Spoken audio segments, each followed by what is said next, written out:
Hello बच्चों। तो जो कैसे हो आप सब? आई होप बहुत अच्छे होंगे।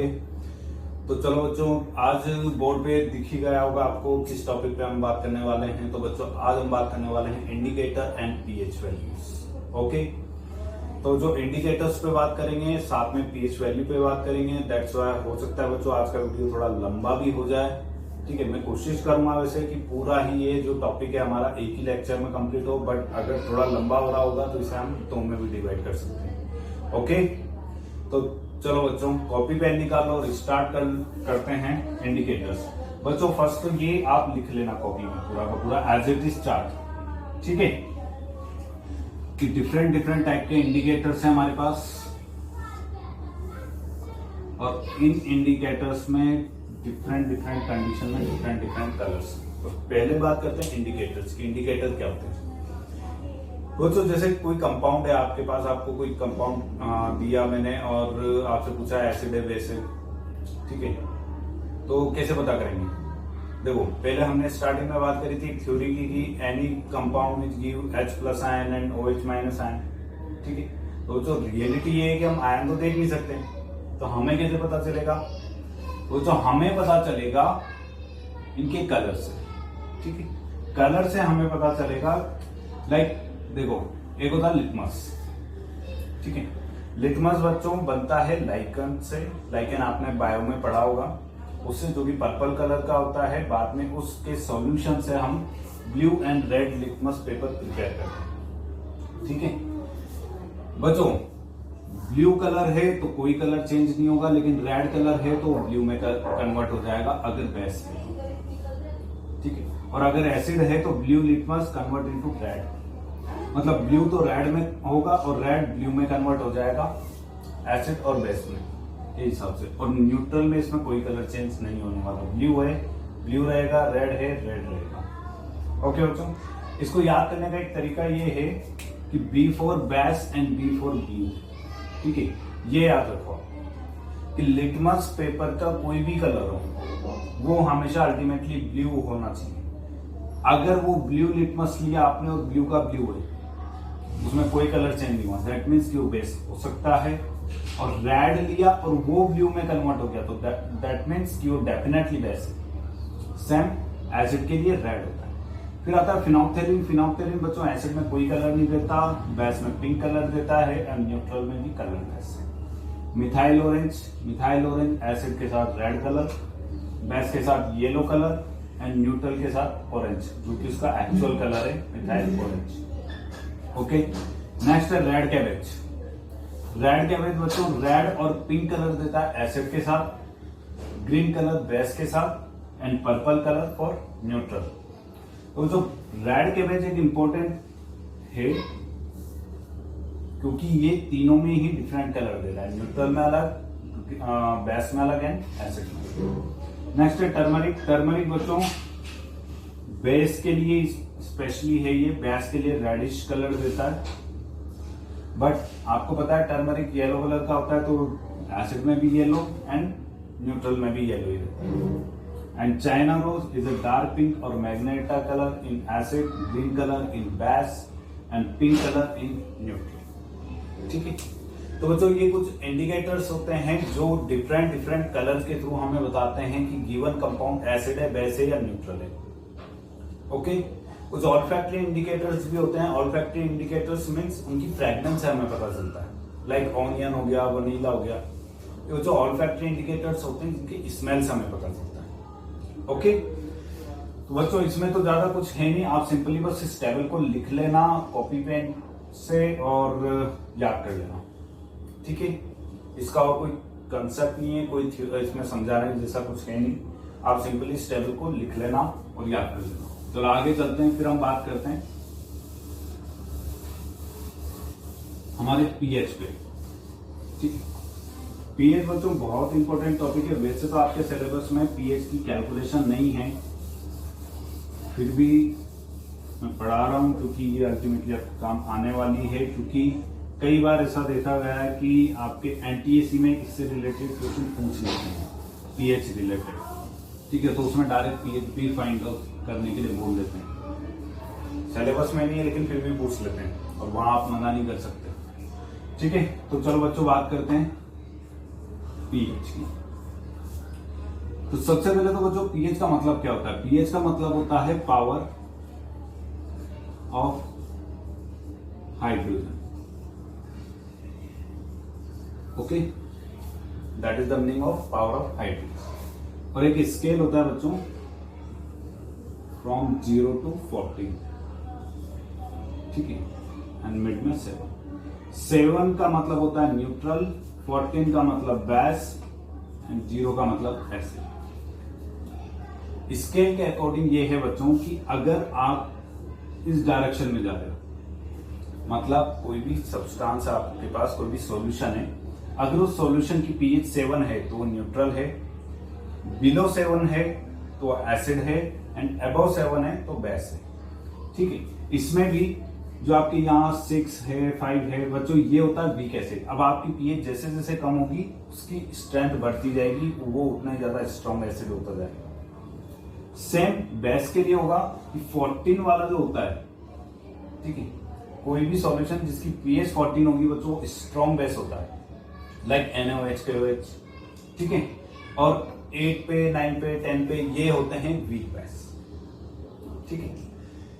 चलो यहां तक तो हमने समझ लिया कि पीएच का मतलब पावर ऑफ हाइड्रोजन, और एक स्केल होता है 0 to 14, जहां 7 पे न्यूट्रल होता है, below 7 acid and above 7 base. अभी बात करते हैं बच्चों एग्जाम्पल की, ठीक है। कि 7 पीएच किसकी है? वाटर की, वो न्यूट्रल होता है, ये आपको भी पता है। अब ये न्यूट्रल क्यों होता है? तो देखो बच्चों, वाटर जो होता है वो ब्रेक कैसे होता है? H+ में एंड OH-, राइट, ऐसे ब्रेक होता है। और बच्चों जो हमने स्टार्टिंग में जो थ्योरी पढ़ी थी उसमें था कि any compound which give H+ ion in aqueous solution that is called acid and OH- base, ठीक है। तो बच्चों ये एसिड कैरेक्टर और ये बेसिक कैरेक्टर प्रोड्यूस कर रहा है, शो कर रहा है, ठीक है। तो ये जितना एसिडिक कैरेक्टर शो करता है ये उतना ही बेसिक कैरेक्टर शो करता है। मतलब आप इस स्केल से जितना इस तरफ जा रहे हैं उतना इस तरफ जा रहे हैं, ठीक है। और अल्टीमेटली क्या होगा, ये एक दूसरे को न्यूट्रलाइज कर देंगे एंड द पीएच इज 7। समझ में आया? देखो वाटर है, न्यूट्रल है, बट ये न्यूट्रल क्यों होता है? या कोई भी कंपाउंड है वो एसिडिक क्यों होता है या बेसिक क्यों होता है? तो बच्चों कोई भी कंपाउंड एसिडिक होता है बिकॉज ऑफ H+ आयन की कंसंट्रेशन, और बेस होता है बिकॉज ऑफ OH- आयन की कंसंट्रेशन, ठीक है। इन पे डिपेंड करता है, H+ आयन की पे और OH- आयन पे, हमने पढ़ा था। ओके, अब वाटर जो है बच्चों H+ एंड OH- दोनों ही रिलीज करता है। अभी जैसे मैं बात करूं HCl की, HCl ब्रेक होता है H+ में एंड Cl- में। बच्चों यहाँ पे केवल H+ है, ठीक है, तो वो केवल पीएच को डाउनफॉल की तरफ ले जाएगा, मतलब एसिडिक कैरेक्टर की तरफ ले जाएगा। लेकिन यहाँ पर बच्चों ये जितना एसिडिक कैरेक्टर की तरफ ले जा रहा है ये उतना बेसिक कैरेक्टर की तरफ, और अल्टीमेटली क्या होगा, ये दोनों एक दूसरे को न्यूट्रल कर देंगे और pH will be 7, neutral pH, ठीक है। तो ये एक्चुअल कंसेप्ट होता है पीएच का कि H+ आयन की कंसंट्रेशन एंड OH- आयन की कंसंट्रेशन के बेसिस पे डिसाइड होता है कि कौन सा कंपाउंड एसिड है और बेस कौन सा बेस, ठीक है, और वो कितना एसिडिक है या कितना बेसिक है। चलो स्केल के बाद आगे बात करते हैं बच्चों पीएच की। तो पीएच में बच्चों जैसे मैंने आपको बताया था कि पीएच में कुछ मैथमेटिकल फॉर्मूले भी यूज होते हैं, कुछ मैथ भी आती है इसमें। पहले वो मैथ के बारे में थोड़ा बेसिक हम बात कर लेते हैं बच्चों। पीएच को कैलकुलेट करने के लिए फॉर्मूला होता है that is -log H+ ion की कंसंट्रेशन, या आप इसे ऐसे भी लिख सकते हो -log हाइड्रोनियम आयन की कंसंट्रेशन, ओके, इसे ऐसे भी लिख सकते दोनों, ठीक है। अब जो इसमें क्या होता है, लॉग के लिए मैं कुछ बेसिक्स रूल बता रहा हूं, डिटेल में नहीं जाएंगे हम, लेकिन जो लॉग पीएच कैलकुलेट करने के लिए लॉग से रिलेटेड जितनी भी चीजें होती है उन पे बात करें। वो जो एक फॉर्मूला होता है दैट इज log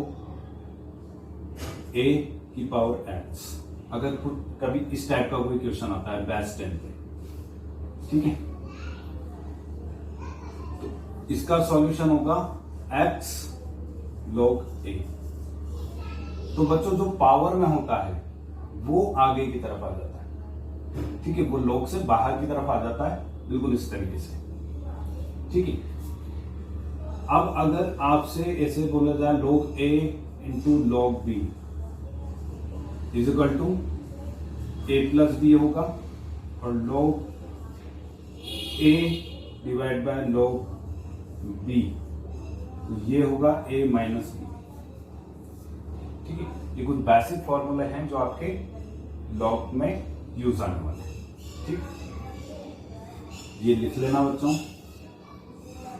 ओके, अभी बात करते हैं कुछ वैल्यूज की। log 1 की वैल्यू होती है बच्चों 0, log 1 is equal to 0, and log 10 is equal to 1। Okay, तो log 1 की वैल्यू 0 एंड log 10 की वैल्यू 1, तो मतलब 1 के बाद 2 से लेके 9 तक की जितनी वैल्यू होगी वो 0 से 1 के बीच होंगी। तो log 2 की वैल्यू होती है बच्चों 0.301, log 3 की वैल्यू 0.477, log 5 की वैल्यू 0.602, log 6 की वैल्यू 0.698, log 7 की वैल्यू 0.778, log 8 की वैल्यू 0.904, एंड log 9 की इधर लिख देता हूँ मैं, log 9 की वैल्यू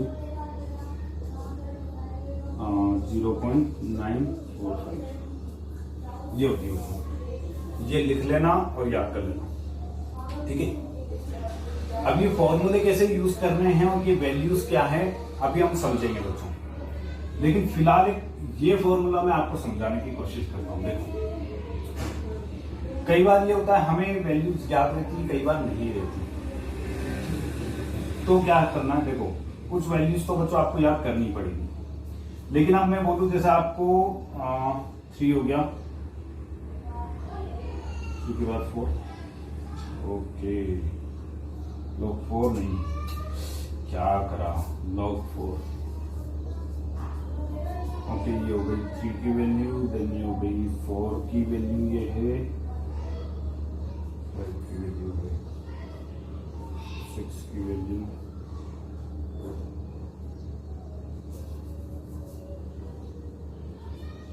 7 की वैल्यू, एंड log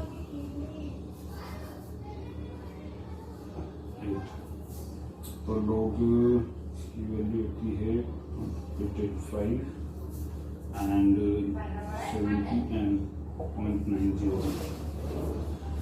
ओके बच्चों, ये वैल्यू होती है। तो आप कैलकुलेट कैसे करते हैं, देखो कुछ वैल्यूज तो बच्चों आपको याद करनी ही पड़ेगी, लेकिन अब मैं बात करूं जैसे 4 की, ठीक है, तो log 4 की वैल्यू है 0.602, राइट। तो बच्चों log 4 कैसे आएगा, या 4 कैसे आ सकता है, 2 इंटू 2 इज इक्वल टू 4। यहां क्या है, log a into log b is equal to a plus B, right. मतलब log 4 के लिए आपको क्या करना पड़ेगा, log 2 इंटू log 2, ओके। तो log 2 इंटू log 2 की वैल्यू को अगर बच्चों हम इस तरीके से ऐड करें, लाइक दिस, 0.301 प्लस 0.301 0.602, ये आएगा। चलो 4 तो दोनों तरीके से हो सकता है, प्लस और मल्टीप्लाई दोनों में सेम वैल्यू आती है। चलो 6 की बात करते हैं, 6 कैसे आएगा बच्चों, 3 इंटू 2, राइट। तो log 3 इंटू log 2, यहां अगर हम रख दें a और b की जगह log 3 इंटू log 2, उसकी वैल्यू क्या होगी, a प्लस बी, मतलब log 3 की वैल्यू क्या है ये, log 2 की वैल्यू क्या है ये, इन दोनों को अगर हम ऐड कर दें log के हिसाब से मल्टीप्लाई और एक्चुअल में उनकी वैल्यू का एडिशन, तो log 2 की वैल्यू हो गई, log 3 की वैल्यू हो गई 0.477, और टोटल हो गया बच्चों इसका 877, राइट, हो गया। 0.778 आ गई वैल्यू। तो जो इस तरीके से कैलकुलेट करते हैं। या कभी आपसे पूछ लिया कि log 50 की वैल्यू बताओ, अब हमने तो केवल 10 तक याद कर ली, 50 की कैसे निकालेंगे? तो जो 50 कैसे बन सकता है, 10 into 5 ये हो सकता है। तो log 10 की वैल्यू रखनी है आपको, दैट इज 1। log 5 की वैल्यू रखनी है, 5 की वैल्यू कितनी होती है 0.698, 0.698, तो टोटल वैल्यू 1.698, ये हो गई log 50 की वैल्यू। ठीक है, इस तरीके से कैलकुलेट करते हैं। आई होप आप लोगों को log का समझ में आया होगा थोड़ा बहुत, बाकी अभी डिटेल में और अच्छे से समझेंगे जब क्वेश्चन सोल्व करेंगे, तब ज्यादा अच्छे से समझ में आएगा। बट फिलहाल इतना याद रखो बच्चों कि आपको ये log की वैल्यू याद रखनी है। ठीक है, ये log की वैल्यू याद करनी ही पड़ेगी बच्चों।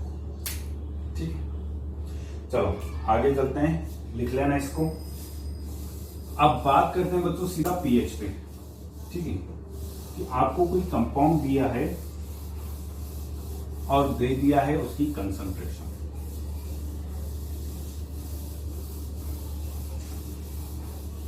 तो कंसंट्रेशन के बेसिस पे हम कैसे फाइंड आउट करेंगे कि उसकी पीएच कितनी है? ठीक है, तो पहली चीज तो ये बच्चों की आपको पता है किसी भी कंपाउंड की अगर आपको पीएच कैलकुलेट करनी है तो पहले ये पता करना पड़ेगा कि वो एसिड है या बेस है या जो भी है, आपको अल्टीमेटली उसका सॉल्यूशन बनाना पड़ेगा। मतलब सॉल्यूशन बनाने के लिए क्या करना है, आपको गिवन कंपाउंड को वाटर में ऐड करना पड़ेगा, उसका एक्वस सॉल्यूशन प्रिपेयर करना पड़ेगा। ओके, तो एक क्वेश्चन है 10 to the power -1 m HCl, ठीक है, उसकी पीएच कितनी होगी? Find pH. ओके, तो पीएच फाइंड करने से पहले बच्चों मैं ये समझा देता हूं व्हाट इज एम। एम होता है बच्चों मोलरिटी। मोलरिटी मीन्स आप शॉर्ट में इसे कंसंट्रेशन बोल सकते हैं। ठीक है, ये कंसंट्रेशन की टर्म है, मतलब moles of solute divided by volume of solution। ठीक, ये इसका फॉर्मूला होता है। या फिर आप, चलो अभी यही रहने दो, या फिर इसे ऐसे भी लिख सकते हैं कि mass of solute in gram divide by molecular mass into volume of solution. ठीक है, इन लीटर। ठीक है बच्चों, तो ये जो है ये क्या है, कंसंट्रेशन की टर्म है। किसी भी कंपाउंड की कंसंट्रेशन की उसके टोटल वॉल्यूम में अमाउंट ऑफ सॉल्यूट कितना है। ठीक है, दैट इज कंसंट्रेशन, वो मोलरिटी। मतलब 1 लीटर में HCl कितना है, यहां जो दिया है उसका मतलब है कि 1 लीटर सॉल्यूशन में एक्चुअल में केवल इतने मोल। ठीक है, कितना 0.1 मोल आपका HCl है। ठीक है, ओके, अब फाइंड आउट करते हैं हम पीएच। मोलरिटी पे बात हो चुकी है तो आपको मोलरिटी समझ में आ चुकी है कि मोलरिटी क्या होती है। मोलरिटी बच्चों कंसंट्रेशन की टर्म होती है। ठीक है, जहां हम बात कर रहे हैं कि HCl का अमाउंट पूरे सॉल्यूशन में कितना है। ठीक है, अब पीएच कैलकुलेट करते हैं। तो पीएच कैलकुलेट करने के लिए बच्चों सिंपल है बहुत। देखो हमने फॉर्मूला क्या यूज किया था पीएच कैलकुलेट करने के लिए कि pH is equal to minus log H plus ion की कंसंट्रेशन। ओके, क्या है ये होता है बच्चों H प्लस आयन की कंसंट्रेशन। ठीक है, concentration of H plus ion. तो सिंपली फॉर्मूले में वैल्यू रख देते हैं, that is minus log and concentration कितनी है 10 to the power -1। ओके, अब बच्चों मैंने एक फॉर्मूला बताया था अभी आपको कि log A की power x is equal to x log A, ये होगा राइट। तो पावर में क्या है, -1 है, -1 आगे आ जाएगा, यहां भी माइनस है, माइनस माइनस प्लस 1 log 10, यही बचा a की पावर x आगे आ गया, बचा a, तो log a, और log 10 की वैल्यू कितनी होती है, अभी लिखाया था मैंने 1, क्या होगा 1 into 1 is equal to 1, and that is the answer. pH कितनी है 1, किसकी, HCl की। ओके, चलो और देखते हैं।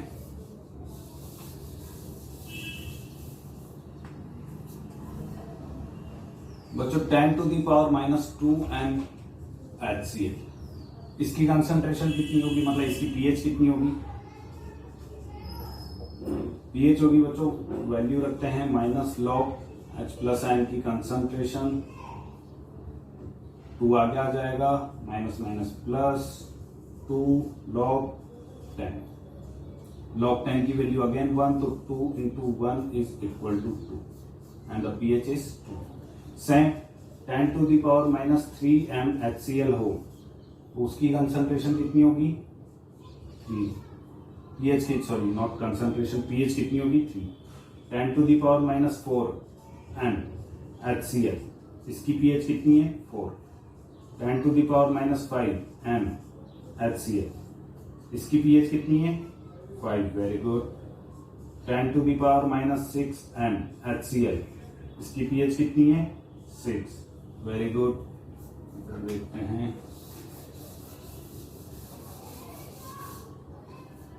10 to the power -7 m HCl, इसकी pH कितनी है 7, 10 to the power -8 m HCl, इसकी pH कितनी है 8, राइट बच्चों, सही है ना,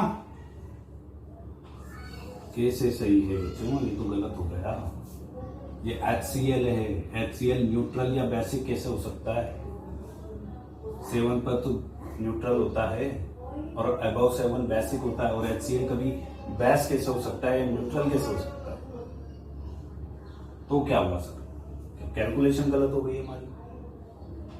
देखो बच्चों, स्टार्टिंग में मैंने आपको बोला था कि कंसंट्रेशन की टर्म है, और हमने जो गिवन कंपाउंड है उसे वाटर में ऐड करके उसका सॉल्यूशन बनाया था, राइट। तो बच्चों क्या हो रहा था कि जब तक हम यहां पे बात कर रहे थे तब तक तो क्या है, वाटर के थ्रू जो H+n की कंसंट्रेशन थी वो नेग्लिजिबल थी, मतलब अगर जो वाटर की कंसंट्रेशन होती है वो होती है 10 to the power -7 m, ये होती है, और बच्चों ये कंसंट्रेशन इस कंसंट्रेशन के वे में बहुत कम है, मतलब अगर मैं यहाँ कैलकुलेट करूं तो pH क्या होती है 2.0002, इतनी कम थी, तो इस वैल्यू को हमने नेगलेक्ट कर दिया और हमने मान लिया कि pH 2 है।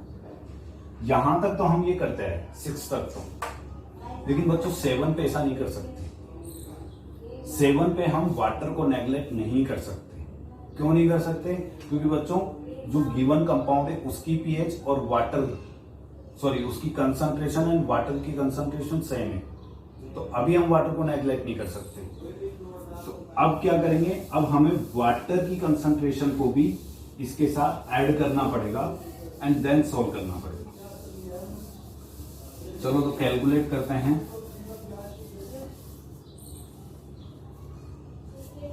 तो जो 10 to the power -7 NaHCl है, ठीक है, फाइंड pH। ओके, तो बच्चों देखो फॉर्मूला क्या होगा, minus log 10 to the power -7 into या plus minus log 10 to the power -7, यही होगा। एक HCl की हो गई, एक वाटर की कंसंट्रेशन होगी, राइट। अब जो इस पूरी वैल्यू में अगर मैं इसे कॉमन ले लूं तो minus log 10 to the power -7 को कॉमन ले लूं तो बचेगा क्या, 1 + 1, राइट, यही बचेगा। ओके, उसके बाद 7 को आगे ले लें, क्या होगा 7 log 10 and 2, ये बचा। यहां हो जाएगा बच्चों 7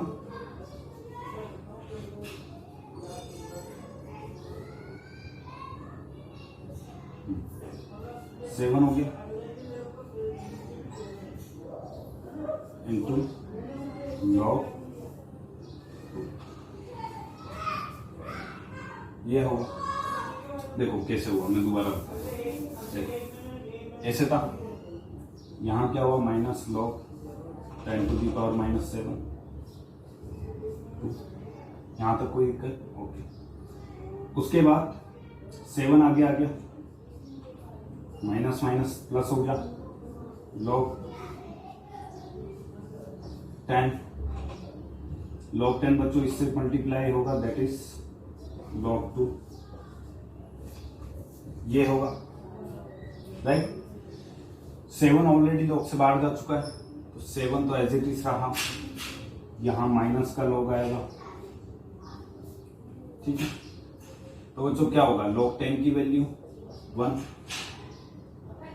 ठीक है, माइनस का लॉग 2 की वैल्यू कितनी होती है 0.301, यही होगा।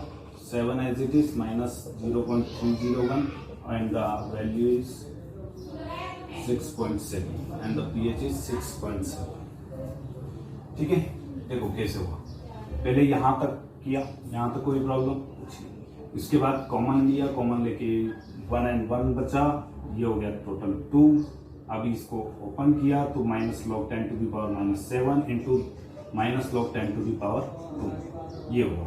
चलो एक स्टेप और लिख देता हूँ मैं यहाँ पे, थोड़ा इजी हो जाएगा। Minus log 10 to the power minus 7 into minus log 10 to the power not 10 to the power it's log 2, ठीक है। लॉग 7 की वैल्यू निकाल ली आपने, 7 आ गई इंटू 1 माइनस, ये माइनस का साइन है, ये माइनस हो गया, लॉग 2 की वैल्यू रख दी 0.301, इनको कैलकुलेट किया, आंसर आ गया 6.7, ठीक है। तो 6.7 क्या है बच्चों, pH। कब, जब कंसंट्रेशन वाटर के इक्वल है, ठीक। लेकिन अब क्या हो, अगर कंसंट्रेशन ये हो या ये हो या ये हो, तब बच्चों सिंपल है बिल्कुल, आपको कोई कैलकुलेशन नहीं करनी।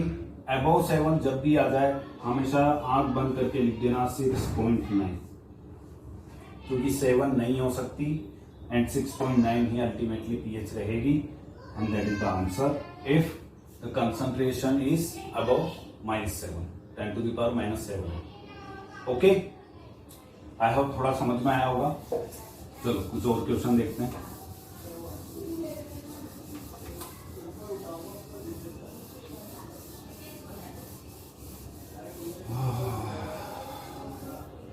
काफी दिन हो गए बच्चों, काफी लेट हो गया वैसे इस बार में। चलो बात करते हैं H2SO4 की। 10 to the power -7 m H2SO4 है, इसकी pH फाइंड आउट करें।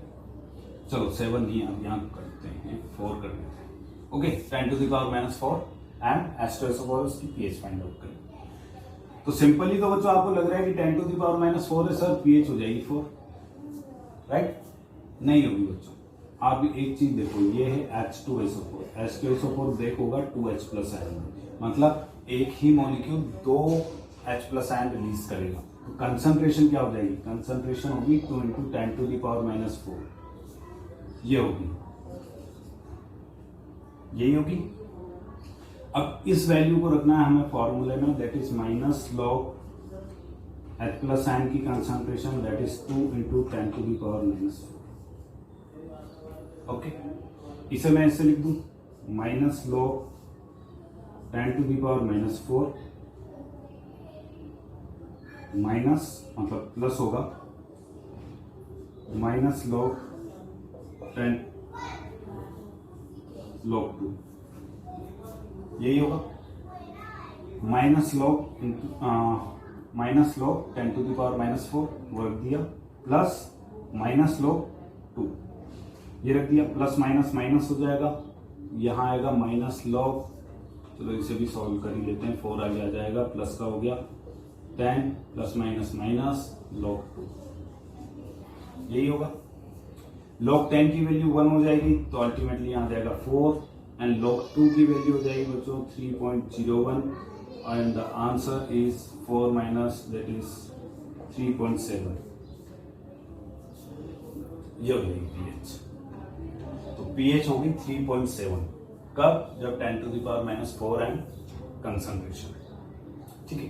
सेम बच्चों अगर यहाँ पर हमने फास्फोरिक एसिड लिया होता H3PO4 जिसमें 3H+ आयन रिलीज होते हैं, तो यहाँ आप कंसंट्रेशन में रख देते 3। ठीक है।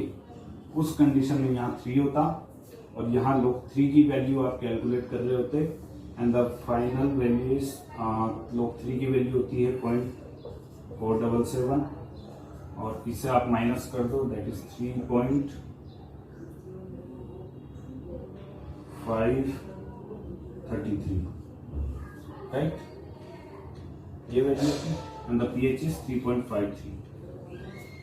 ये होता अगर फास्फोरिक एसिड होता। ठीक है। आई होप बच्चों यहां तक समझ में आया होगा आपको पीएच कैलकुलेट करना कि कोई भी आपको एसिड दिया हुआ है उसकी पीएच कैसे फाइंड आउट करनी है। ठीक है। अब बात करते हैं कि बेस की। बेस में क्या होता है बच्चों? तो बेस की बात करें उससे पहले एक फॉर्मूला लिख लेना, pH plus POH is equal to 14। ठीक है। pH plus POH is equal to 14। Okay, चलो सॉल्व करते हैं। 10⁻⁻³ NaMH। चलो इसकी pH फाइंड करो।